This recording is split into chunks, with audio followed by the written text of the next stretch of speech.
اگر کسی کے اوپر جادو کا اثر ہے تو اسے کیا کرنا چاہیے؟ اس کا حل جاننا چاہتے ہیں۔ جادو کا اثر ہے تو اس کا حل بتائیے، ایسا انہوں نے کہا۔ اچھا، کیسے پتا چلا جادو ہے؟ جی دیکھیے، بہت ایسا ہوتا ہے کہ آدمی کو ایک تکلیف ہوتی ہے، کوئی بیماری ہوتی ہے، اور اس بیماری کی وہ توجہ نہیں کر پاتا، سمجھ نہیں پاتا، تو سمجھتا ہے کہ یہ تکلیف بیماری کی وجہ سے نہیں، ایسی کوئی بیماری تھوڑا ہوتی ہے، جی یہ تو جادو کی وجہ سے ہے۔ وہ بدگمانی میں مبتلا ہوتا ہے، اور پھر صاحب جادو کا علاج کرتا ہے۔ وہ بیماری ہے، جادو نہیں ہے، تو جادو کے علاج سے بیماری تو نہیں ٹھیک ہوگی۔ پھر وہ اپنے کو پریشان کرتا رہتا ہے، کبھی یہاں کبھی وہاں، کبھی ان کے پاس کبھی ان کے پاس، روپے وہاں بھی خرچ ہوتے ہیں۔ تو اسے چاہیے کہ دماغ کے ڈاکٹر سے ملے، جی اپنی کیفیت بتائے اور وہاں سے اپنا علاج کرائے، انشاءاللہ اس کے یہ جادو جلدی ٹھیک ہو جائے گا انشاءاللہ۔ اور کچھ دعا بھی ہم بتا دیتے ہیں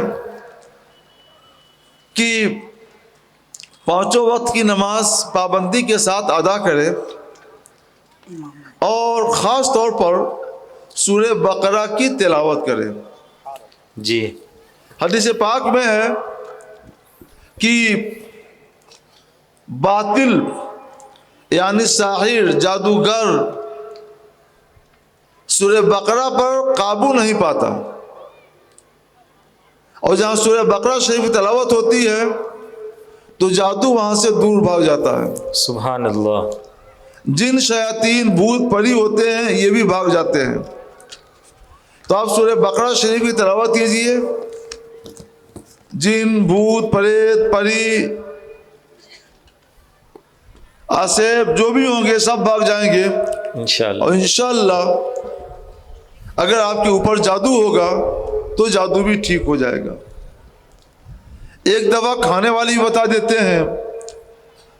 حاجی لوگ حج کو جاتے ہیں تو اجوا کھجور لاتے ہیں۔ جی اجوا کھجور یہ جادو سے شفا ہے۔ سبحان اللہ سبحان اللہ۔ تو 1 کھجور یا 3 کھجور جادو سے شفا کے لیے کھا لیا کیجئے، انشاءاللہ ٹھیک ہو جائیں گے۔ سبحان اللہ۔ کھجور کھانے کے بعد پانی پینے کی ضرورت پیش آتی ہے، تو آب زمزم کا انتظام کر لیجئے، اور اس کے بعد آب زمزم شریف پی لیجئے۔ سبحان اللہ۔ تو یہ 2-3 کام ہیں آپ کو کرنا ہے۔ پہلا کام کیا ہے؟ ڈاکٹر کو دکھانا ہے، ڈاکٹر کو دکھلانا ہے، سائیکیٹرسٹ کو۔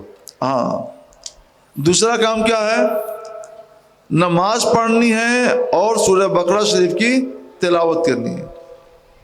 انشاءاللہ۔ یہ نہیں کہ روزانہ پوری سورہ بقرہ پڑھیے، تھوڑا تھوڑا پڑھتے رہیے، اللہ آپ کو یہ فیض دیتا رہے گا۔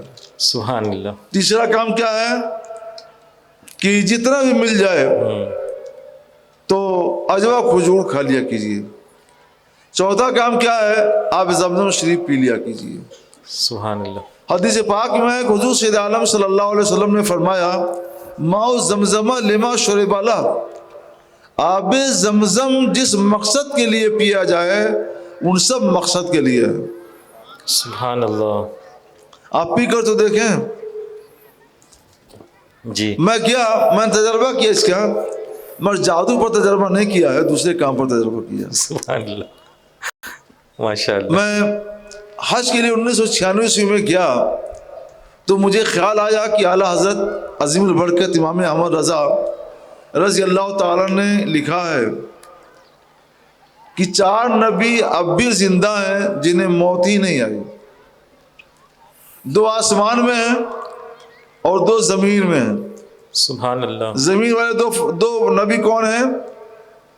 حضرت سیدنا خضر علیہ السلام اور حضرت سیدنا الیاس علیہ السلام۔ سبحان اللہ۔ تو ان کے بارے میں اللہ تعالیٰ علماء لکھتے ہیں کہ یہ لوگ ہر سال عرفات میں آتے ہیں، وقوف کرتے ہیں، اور پھر کعبہ شریف کے پاس آ کر کے طواف کرتے ہیں، اور چاہے زمزم پہ جا کر جی بھر کر کے آب زمزم شریف پی لیتے ہیں، اور یہی چاہے آب زمزم شریف پی لینا دن سال بھر کے لیے ان کے لیے کھانا بھی ہو جاتا ہے اور پانی بھی ہو جاتا ہے. سبحان اللہ سبحان اللہ. تو میں نے سوچا کہ ہم تو ان نبیوں کے غلام ہیں, سبحان اللہ. تو ذرا کھانا تو کھائیں گے ہی, لیکن ناشتہ ہم اسی کا کریں. تو فجر کے بعد طواف کرتے تھے اور چاہے زمزم پہ جا کر یہی ناشتہ کرتے تھے. سبحان اللہ یعنی آپ زمزم شریف جی بھر کے پی لیتے تھے, سبحان اللہ باہر نکل کر 1 ریال کی 1 چائے پی لیتے تھے. سبحان اللہ. طبیعت اتنی آسودہ ہو جاتی تھی اور اتنا شکم سیر میں ہو جاتا تھا کہ 11 بجے سے پہلے کبھی بھوک نہیں لگی اور 11 اور 12 کے درمیان کھانا مل جاتا تھا. سبحان اللہ سبحان اللہ. تو مجھے بڑا اطمینان ہوا. میں یہ شکایت ہوئی جب آب زمزم زیادہ پی لیتا تھا تو آب زمزم بہت ٹھنڈا ہوتا ہے وہاں, وہ کچھ ملا دیتے ہیں جس میں ٹھنڈی کی وجہ سے ٹھنڈک آتی ہے, تو اس کی وجہ سے بار بار پیشاب آتا تھا. تو میں نے سوچا یا اللہ ناشتہ تو بہت اچھا ملا, اب اس کے لیے کوئی کیا کرے. تو خیال آیا کہ جب حدیث پاک میں ماؤ زمزمہ لما شربالا کہ آب زمزم جس مقصد سے پیا جائے اسی کے لیے ہے, تو چلو ایک روز آب زمزم اسی مقصد سے پئیں کہ ناشتہ بھی ہو جائے اور پیشاب بھی زیادہ نہ لگے. سبحان اللہ. تو میں نے پیا اور الحمدللہ بالکل مطمئن ہو گیا. سبحان اللہ ماشاء اللہ. اب اس کے بعد کی بھی بات ہے, لیکن میں آپ کو یہ بتانا چاہتا ہوں کہ اس حدیث کا میں نے تجربہ کیا ہے سبحان اور اللہ. تجربہ کر کے میں اس کو بتا رہا ہوں. آپ بھی تجربہ کریں اور جادو والے بھی تجربہ کریں, انشاءاللہ ٹھیک ہو جائیں گے. انشاءاللہ ماشاء اللہ.